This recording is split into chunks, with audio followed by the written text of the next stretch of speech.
Obrigado, Jean. Bom dia a todos. Bon après-midi à Philippe Cabestan et les autres qui sont peut-être en Europe avec nous. Excuse-moi, Philippe, je vais faire votre présentation en portugais, c'est la majorité qui est là, et après, je vous passe la parole et je vais faire mon mieux pour faire une tradução compreensível a todo mundo lá. Bom dia a todos. Como o professor Gemalos apresentou, meu nome é Cristiano Barreira, eu sou professor na Universidade de São Paulo, estou passando um período de pesquisa como professor convidado em Paris. O professor Philippe Cabestan é o atual presidente da Escola Francesa de Design Análise. No seu percurso, ele tem uma série de obras publicadas, notadamente dedicadas a Sartre, a Husserl, de quem ele é também um dos tradutores em colaborações com diferentes professoras, entre elas a professora Nathalie Deprat. Eu destaco também a relação estreita do professor Philippe Cabestan com Françoise Dastour, com quem ele também publicou diferentes livros. Acho que vocês podem pesquisar essas obras, se minha memória está boa, a gente tem pelo menos um deles traduzido em português, assim como várias delas traduzidas em muitas línguas. É uma honra para mim fazer essa mediação e espero, de fato, que a tradução seja compreensível. Não sou um tradutor profissional, então, eventualmente, vai haver deslizes. Sem mais delongas, je ne prends plus de temps. Professeur Philippe Cabestan, s'il vous plaît, la parole est à vous. Merci beaucoup, et puis toutes mes félicitations pour l'organisation de cette conférence, de cette troisième rencontre ou conférence du Cercle d'études husserliennes, qui se tient donc le 8 avril 2024, et j'ai fait le calcul comme vous tous, donc 165 ans après la naissance de Husserl. Eu agradeço e dou as felicitações aos organizadores do evento, destacando a data, 8 de abril, que, como talvez muitos tenham feito o cálculo, está sendo o 165º, se eu retive bem, aniversário de Husserl. Merci aussi et donc aux organisateurs, je pense au professeur Dr Jean Marlos, et bien sûr aussi que je salue, et puis bien sûr merci aussi au professeur Cristiano Barreira, qui a bien voulu assurer donc la traduction de mon intervention. Obrigado aos organizadores, eu me dirijo particularmente ao professor Jean Marlos e ao professor Cristiano Barreira, que se dispôs a assegurar a tradução dessa conferência. Alors, je me rends compte que j'ai mal prononcé, j'ai dit Jean Marlos, il faut dire Jean Marlous, si je ne me trompe pas. Hein. Eu me dei conta de que talvez eu tenha pronunciado mal, eu disse Jean Marlos, e deve-se falar Jean Marlous, se eu não me engano. Toutes mes excuses, mais c'est pas très grave. Je dirais que c'est pour moi un grand honneur de participer à cette troisième rencontre, et puis c'est aussi un grand plaisir, parce que ça me donne l'occasion de rendre hommage avec vous au fondateur de la phénoménologie et aussi, puisqu'on va en parler, de la psychologie phénoménologique, Edmund Husserl. Para mim é uma grande honra e um grande prazer estar aqui, em especial por render homenagens ao fundador da fenomenologia, a respeito de quem falarei, Edmund Husserl. Il se trouve, comme certains d'entre vous le savent, il se trouve que j'ai traduit en français, il y a un peu plus de 20 ans, avec donc Nathalie Depraz et Antonino Mazzu, différents textes de Husserl consacrés à la psychologie phénoménologique, traduction qui a été publiée chez Vrin, et je sais que au Brésil, il y a en cours donc une traduction de ces textes, de ces mêmes textes de Husserl, donc consacré à la psychologie phénoménologique. Há aproximadamente 20 anos, eu tive a oportunidade de fazer a tradução junto a Nathalie Deprat e Antônio Mazou, dos textos de Russell consagrados à psicologia fenomenológica, e eu tive notícia recentemente de que esses textos estão sendo traduzidos para o português. Et j'ajouterais que pour moi, la psychologie phénoménologique a été une étape importante dans mon propre parcours, puisque j'ai consacré ma thèse de doctorat en 1997, excusez-moi, c'est vieux, j'ai consacré à ma thèse de doctorat en 1997 à l'idée d'une psychologie phénoménologique. E esse é um assunto que me interessa, a psicologia fenomenológica, porque em meu próprio percurso eu consagrei a minha tese de doutorado em 1997, me desculpem, já faz bastante tempo, à psicologia fenomenológica de Russell. Au départ, j'ai beaucoup travaillé sur la psychanalyse freudienne et post-freudienne. Et au départ, j'étais très intéressé par la psychanalyse. Et No puis, início, eu trabalhei bastante sobre a psicanálise freudiana, e depois, je me suis rendu compte que la psychanalyse ne savait pas vraiment de quoi elle parlait. Je veux dire depois eu me dei conta de que a psicanálise não sabia verdadeiramente do que ela falava. Eu quero dizer, je prendrai un exemple. Par exemple, lorsqu'on parle de délire ou d'hallucination, ou encore simplement d'imagination, ou de fantasme, la psychanalyse, au fond, ne se donne jamais le mal de savoir de quoi il est question. vou dar um exemplo, quando a gente fala de delírio, de fantasia ou de fantasma, a psicanálise não sabia exatamente do que ela estava falando. Et c'est pourquoi je me suis intéressé au projet husserlien d'une psychologie phénoménologique avec l'espoir que précisément j'allais savoir un peu mieux ce dont il était question lorsqu'on parlait de fantasmes, d'imagination, de désir, etc.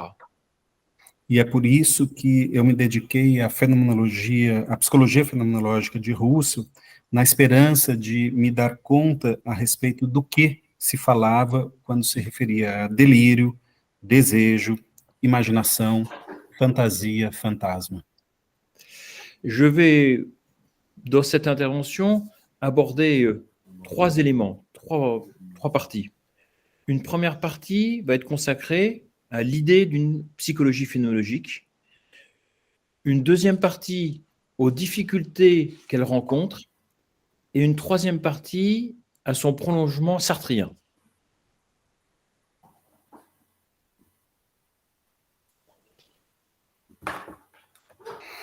Eu vou dividir essa apresentação em três partes. A primeira, eu vou me dedicar à psicologia fenomenológica. A segunda vai ser dedicada às suas dificuldades. E a terceira, ao seu prolongamento no projeto sartriano, de Sartre, Jean-Paul Sartre. Donc, en première partie, je voudrais, en quelques mots, rappeler des choses que vous connaissez. C'est rappeler donc ce qu'on appelle la psychologie phénoménologique selon Husserl. Nesse primeiro momento, eu vou lembrar algumas coisas que vocês devem conhecer e que dizem respeito à psicologia fenomenológica de Husserl. On peut dire en deux mots que le projet de Husserl, c'est le projet d'une fondation scientifique de la psychologie, projet d'une fondation scientifique de la psychologie qui deviendrait à ce moment-là une psychologie phénoménologique ou encore une psychologie intentionnelle. Em duas palavras, eu vou falar sobre o projeto de fundação de uma psicologia científica, uma psicologia fenomenológica, ou uma psicologia intencional, na proposta de Edmund Husserl. Et donc, je crois que nous serons d'accord pour dire que, au cœur de cette psychologie phénoménologique, se trouve la notion d'intentionnalité en tant que structure fondamentale de la conscience. Nós estaremos de acordo de que no coração dessa psicologia está a noção de intencionalidade enquanto estrutura da consciência. Pour Husserl, l'intentionnalité permet véritablement de fonder et de comprendre la conscience et surtout de comprendre les différentes conduites des êtres humains. Para Husserl, a noção de intencionalidade permite verdadeiramente fundar e compreender a consciência. Et ici, je voudrais me référer à Dilthey, une référence pour Husserl, et à la distinction établie par Dilthey entre expliquer et comprendre. Aqui eu vou me dedicar também a Dilthey, uma referência para Edmund Husserl, e em Dilthey a distinção entre explicar e compreender.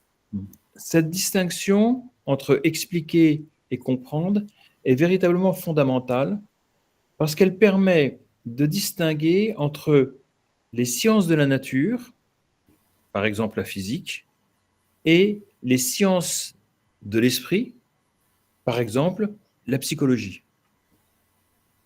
Essa distinção é fundamental porque ela permite também diferenciar as ciências da natureza, por exemplo, a física, das ciências do espírito, por exemplo, a psicologia. Et cette distinction permet à Husserl de critiquer ce qu'il appelle le naturalisme ou encore le physicalisme. Essa distinção permite a Husserl criticar o que ele chama de naturalismo, ou então o fisicalismo.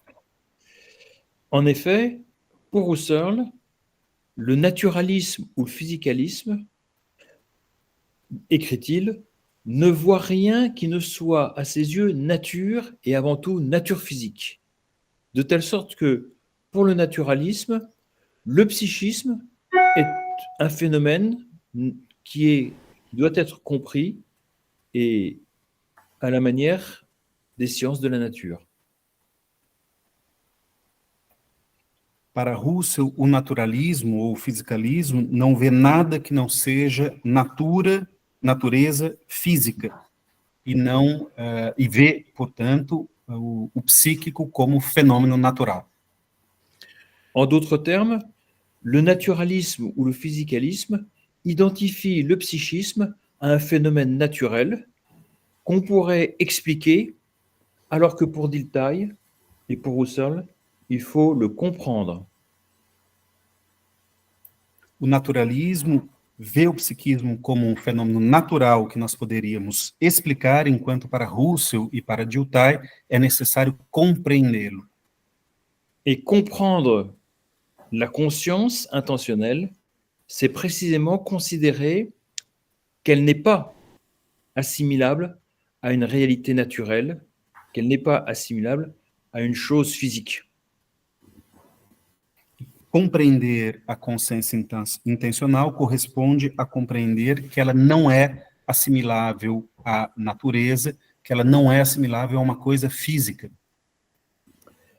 Je voudrais maintenant aborder le deuxième point de mon intervention et soulever un problème que sans doute vous connaissez. C'est le problème de la réduction phénoménologique. Eu gostaria agora de me dedicar ao segundo ponto de minha intervenção e mirar um problema que todos vocês conhecem, que é o problema, excuse-moi, répétez, c'est le problème de la réduction phénoménologique. Da redução fenomenológica. La question est celle-ci: est-ce qu'il faut, pour la psychologie phénoménologique, est-ce qu'il faut ou non opérer une réduction et quel type de réduction? O problema que se coloca é necessário para a psicologia fenomenológica operar uma redução e que tipo de redução? Dans certains textes de Husserl, la psychologie phénoménologique relève de l'attitude naturelle. Em certos textos de Russell, a psicologia fenomenológica ela se destaca da atitude natural. Et Husserl distingue, par exemple, dans les idées directrices, le tome 1 des idées directrices, Husserl distingue entre la subjectivité transcendantale, la conscience transcendantale et la conscience psychologique. Em certas obras, como as ideias diretrizes, Russell distingue entre a consciência, subjetividade transcendental e a consciência ou subjetividade psicológica. Et dans un paragraphe célèbre des idées directrices, le paragraphe 53, dans ce paragraphe 53, Husserl présente la conscience psychologique comme une réalisation de la subjectivité transcendantale. Le mot allemand, c'est Realisierung. Realisierung der Subjektivität, der transzendentalen Subjektivität. Em um parágrafo célebre das ideias diretrizes, o parágrafo 53, Russell define a consciência psicológica enquanto realizadora da subjetividade transcendental. Et donc, dans les idées, il n'y a pas de réduction nécessaire pour la psychologie phénoménologique. Então, nas ideias, não há redução necessária para a psicologia fenomenológica.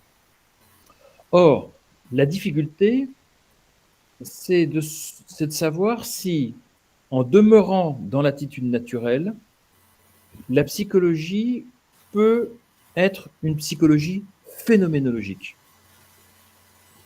A dificuldade, portanto, é de saber se, permanecendo na atitude natural, a psicologia pode ser uma psicologia fenomenológica.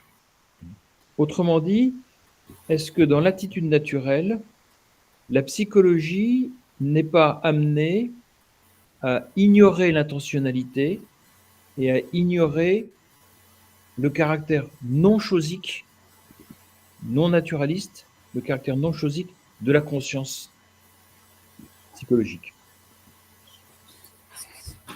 Então é necessário saber se na atitude natural a psicologia não é levada a ignorar a realidade, o caráter não coisal do psíquico. Et c'est pourquoi Husserl, dans d'autres textes, s'est interrogé sur la nécessité d'une réduction psychophénoménologique. La nécessité donc d'une réduction psychologico-phénoménologique afin d'établir véritablement une psychologie phénoménologique. É por isso que em outros textos Russell vai se perguntar sobre a necessidade de uma redução psicofenomenológica, de maneira a estabelecer uma psicologia fenomenológica. Et dans d'autres textes, notamment dans la crise des sciences européennes, Husserl envisage même la possibilité d'une réduction transcendantale pour rendre possible une véritable réduction, une véritable psychologie phénoménologique. Em outros textos, notadamente Crise da Consciência, das Ciências Europeias, ele vai estabelecer a necessidade de uma redução transcendental para possibilitar uma verdadeira psicologia fenomenológica. De ce point de vue, subjectivité transcendantale et conscience psychologique ne sont plus distincts. Vous comprenez que si la condition de la psychologie phénoménologique, c'est la réduction transcendantale, alors conscience transcendantale et conscience psychologique sont une seule et même conscience. Desse ponto de vista, a subjetividade transcendental e a consciência psicológica não são mais distintas, mas a subjetividade transcendental e a consciência psicológica estão no mesmo nível. Et à ce moment-là, Husserl rencontre une difficulté qu'il connaissait bien, puisqu'il l'avait déjà rencontrée dans les recherches logiques, c'est la question de la distinction entre psychologie et phénoménologie. E nesse ponto, Husserl reencontra uma dificuldade que ele já havia tratado nas investigações lógicas, que é a similaridade entre fenomenologia e psicologia fenomenológica. Je ne vais pas trancher cette question. Je laisse ouverte la question de savoir quel type de réduction est nécessaire pour une psychologie phénoménologique. Mais je voudrais dire que sans doute, une réduction est nécessaire si on veut éviter toute forme de naturalisme ou de physicalisme. Eu não quero fatiar essa questão, eu deixo em aberto se é necessária e qual o tipo de redução é necessário, mas eu aponto que para a psicologia é necessário uma redução se ela quer ser fenomenológica. Et je voudrais aborder un troisième point maintenant, c'est le prolongement de la psychologie phénoménologique dans l'œuvre de Sartre. Eu gostaria de abordar um terceiro ponto, que é o prolongamento da psicologia fenomenológica na obra de Sartre. En effet, comme vous le savez peut-être, Sartre s'est bien sûr intéressé à Husserl. Il a lu Husserl en 1934 très attentivement et il a écrit plusieurs textes inspirés directement de Husserl. Com efeito, vocês devem conhecer bem, Sartre era muito interessado pela obra de Husserl, ele o leu em 1934 de modo muito atento e desenvolveu seu trabalho a partir disso. Il a écrit un premier essai critique sur la transcendance de l'ego. Ele escreveu um primeiro ensaio crítico intitulado A Transcendência do Ego. Comme vous le savez sans doute, pour Sartre, l'ego, le je, le moi, doit être posé, placé en dehors de la conscience transcendantale. Como vocês devem saber, para Sartre, o ego, o eu,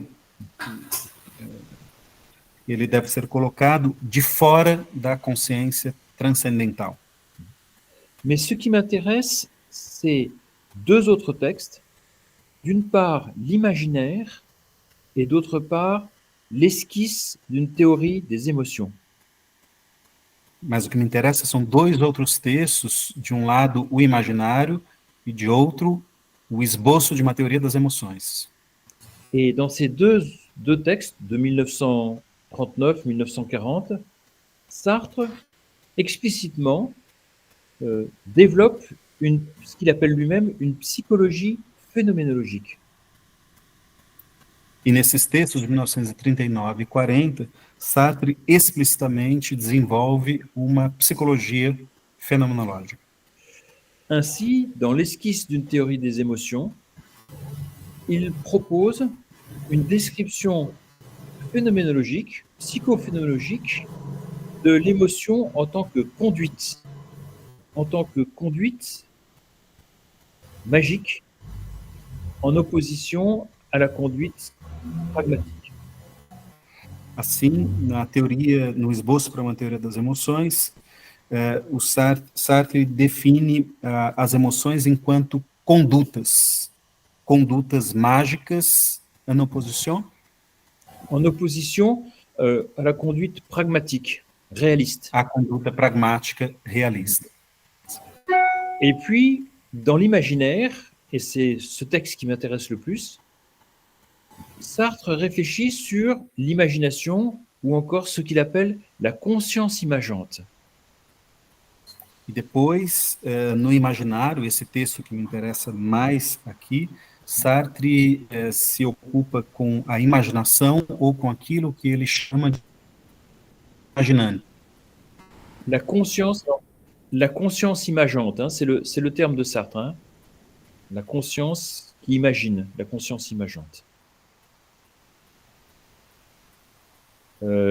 Cristiano, tu as coupé ton micro. Oui, j'ai perdu quelques secondes là. Voilà. Le réseau, je suis revenu. C'est pas grave. Et donc, je continue sur la conscience imageante ou l'imagination. Sartre, donc, propose une phénoménologie de l'imagination, et à cette occasion, il va s'interroger sur le rêve, par exemple. Il va s'interroger également sur l'hallucination que j'évoquais au tout début de mon intervention. Il va s'interroger sur différents phénomènes qui sont à la fois psychologiques et psychopathologiques. Bom, e no tema da consciência imaginante, Sartre vai se interessar por uma fenomenologia, ao fazer uma fenomenologia da imaginação, Sartre vai se interessar por temas como o sonho, a alucinação, ao qual eu me referi no início, e diferenciar, então, uma psicologia fenomenológica, uma fenomenologia da imaginação. Et pour ma part, ça a été important parce que je me suis rendu compte qu'on pouvait, à partir de la psychologie phénoménologique, aborder des questions de psychopathologie. E isso é importante porque, a partir da psicologia fenomenológica, pode-se abordar as questões da psicopatologia fenomenológica. Et donc, se pose la question maintenant des conditions de possibilité d'une véritable psychopathologie phénoménologique. Par exemple, une psychopathologie de la schizophrénie, une psychopathologie de la mélancolie, une psychopathologie phénoménologique des différentes pathologies ou troubles de l'existence. Coloca-se, então, as condições de possibilidade de uma psicopatologia fenomenológica. Por exemplo, uma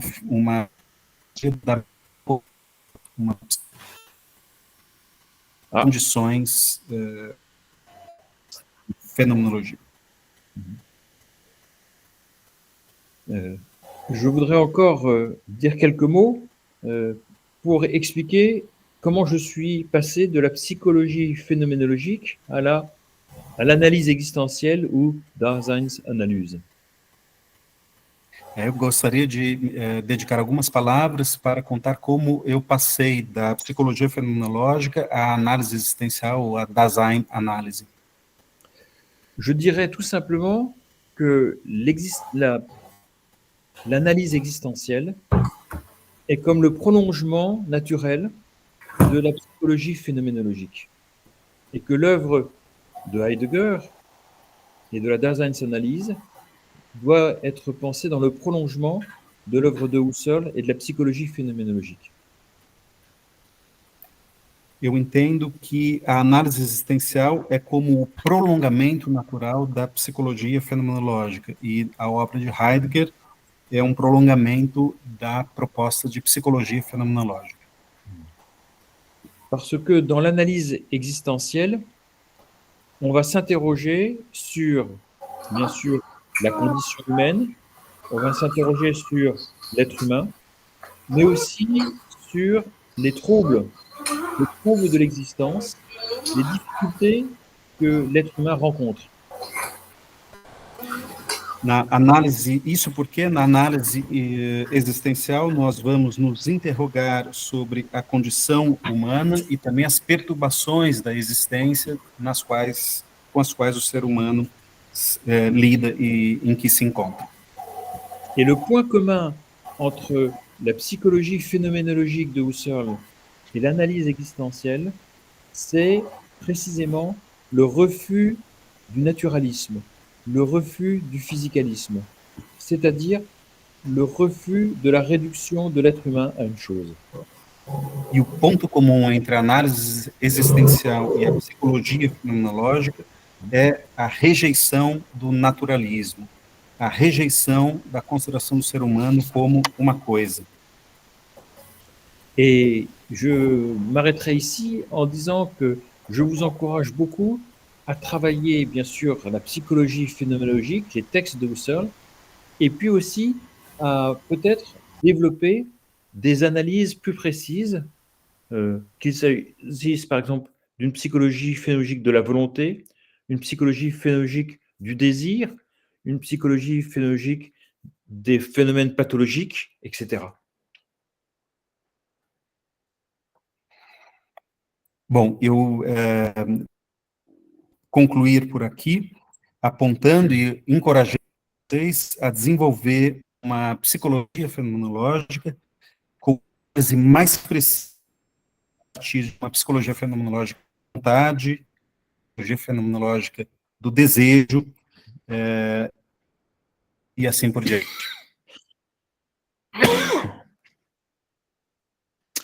Voilà, je vous souhaite à tous un bon travail, une belle journée, puisque je crois que c'est le matin au Brésil, une belle journée de travail. Et si vous venez à Paris, si vous venez en France, n'hésitez pas à faire comme Cristiano qui a traduit et que je remercie à nouveau. N'hésitez pas à venir au séminaire de l'école française de Daseinsanalyse. Vous êtes les bienvenus. Bom, eu lhes desejo a todos um belo dia, sabendo que é amanhã no Brasil, um belo evento, e eu encorajo a todos, caso venham a Paris, como fez o Cristiano, de vir nos acompanhar nos seminários da Escola Francesa de Design Analyse. Voilà. Un grand merci, Cristiano, pour ta traduction qui est comme ça, si j'en crois.